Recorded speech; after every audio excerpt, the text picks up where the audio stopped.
Müjdeverin cümleleri, ışıldayan o sözleri, aydınlatsın geceleri.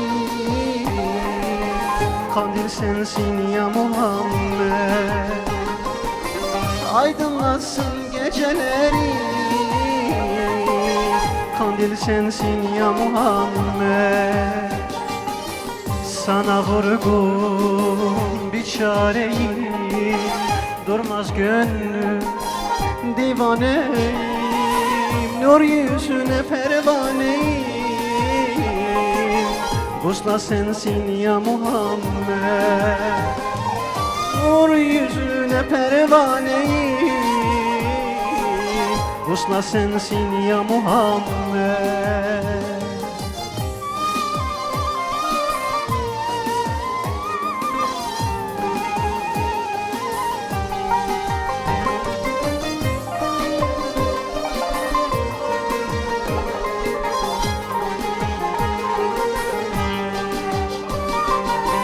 Hazırlayın şehirleri, cadde sokak haneleri, dile gelsin sevenleri.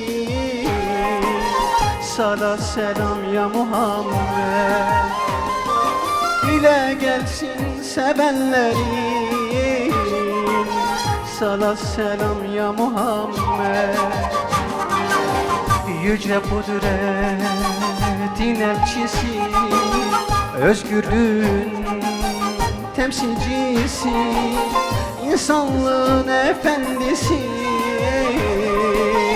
Çare sende ya Muhammed, insanlığın efendisi. Çare sende ya Muhammed.